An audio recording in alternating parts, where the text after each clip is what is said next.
नमस्कार। कक्षा तृतीय, विषय हिंदी, व्याकरण, प्रकरण संज्ञा।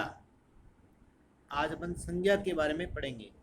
संज्ञा क्या है और उनके भेद कितने हैं उनके बारे में समझेंगे।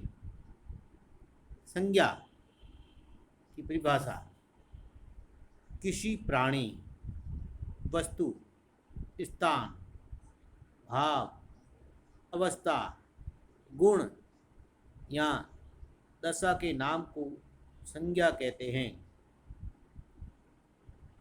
जैसे किसी प्राणी में राम आ गया, प्राणी, वस्तु में पुस्तक, स्थान में जोधपुर, भाव में दया, अवस्था में बचपन, गुण में मिठास या दशा में गरीबी आदि।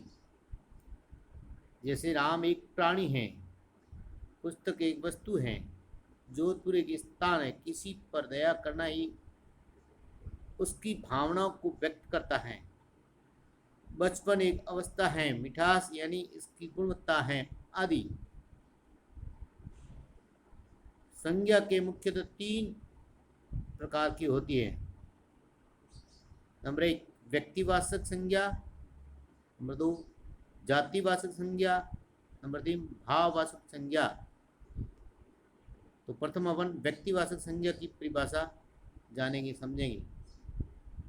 व्यक्तिवाचक में व्यक्ति विशेष या प्राणी विशेष या वस्तु विशेष अथवा स्थान विशेष नाम को व्यक्तिवाचक संज्ञा कहते हैं। यानी कोई कोई उसकी विशेषता होती है, विशेष नाम होता है। व्यक्ति विशेष में जैसे भगवान श्री कृष्ण, महाराणा प्रताप, यानी बाकी सब व्यक्ति है, साधारण व्यक्ति है, अपने आसपास में रहने वाले, उन्होंने कोई अच्छा काम नहीं किया तो वो व्यक्ति में आते सामान्य। लेकिन भगवान कृष्ण एक अलग से मर्यादा पुरुषोत्तम थे। महाराणा प्रताप, उन्होंने अच्छा कार्य किया था। शिवाजी, उन्होंने भी कविता, लोकेश आदि ये हैं। ऐसे ही वस्तु विशेष में रामायण, वस्तुओं में रामायण पुस्तक। ऐसे ही आ गया पंखों में, सब पंखे बहुत सारे होते हैं लेकिन एक अलग से नाम से कहते हैं पोलर पंखा, यानी वो किसी नाम से जाना जाता है, उषा का पंखा। ऐसे ऐसे जो अपने घर के अंदर जब टीवी लाते हैं तो टीवी के बारे में भी कहते हैं कि भाई एक टीवी, सबको टीवी के नाम से ही जाना जाता है, लेकिन ये कहते हैं एलजी की टीवी। मटका भी लाते हैं तो मटका ऐसे वो बोला जाता है कि भाई सब मटके हैं लेकिन ये ठंडा मटका, एक अलग नाम है आदि। स्थान विशेष में जयपुर, गंगा, हिमालय, खो खो मैदान आदि व्यक्तिवाचक संज्ञा के घटक हैं। यानी जयपुर विशेष स्थान हो गया, ऐसे ही गंगा एक विशेष स्थान, हिमालय विशेष स्थान, खो खो मैदान, मैदान शब्द को मैदान पूरे खाली स्थान को मैदान कहते हैं, लेकिन खो खो मैदान यानी विशेष, वहाँ खो खो का पोल लगे हुए होंगे, कुछ विशेषता होगी, इसलिए उसको मैदान का नाम, इसीलिए उनको कहते हैं व्यक्तिवाचक संज्ञा के घटक हैं। दूसरा भाग इनका भाव है जातिवाचक संज्ञा।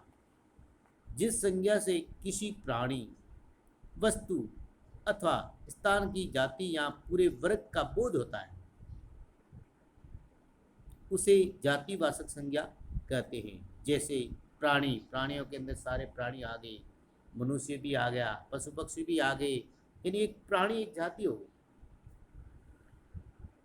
मनुष्य हो गया, लड़की, घोड़ा, मोर, ये सारे प्राणियों के अंदर आ गए।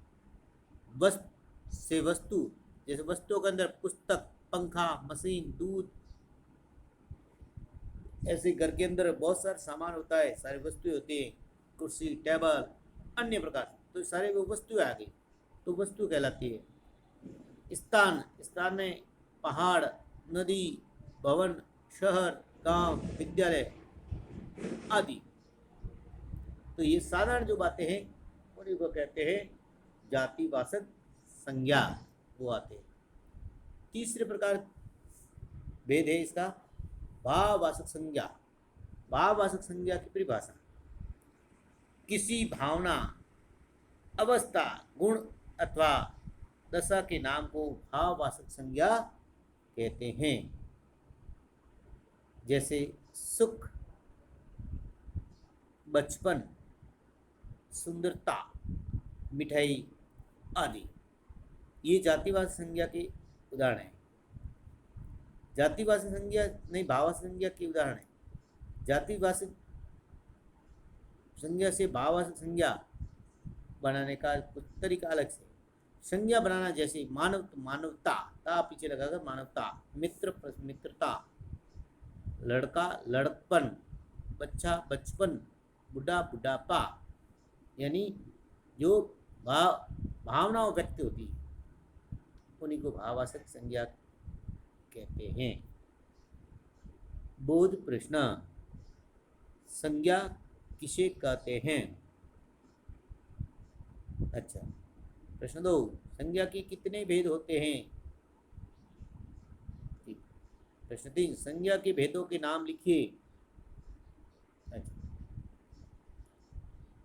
गृह कार्य, व्यक्ति, प्रश्न 1, व्यक्तिवाचक संज्ञा किसे कहते हैं? हाँ, बहुत अच्छा, उदाहरण से समझाना उसका ना। प्रश्न 2, जातिवाचक संज्ञा किसे कहते हैं? समझाइए। हाँ। प्रश्न 3, भाववाचक संज्ञा किसे कहते हैं? उदाहरण सहित समझाइए। प्रश्न 4, व्यक्तिवाचक संज्ञा के 10 नाम लिखिए। ठीक, बहुत अच्छा।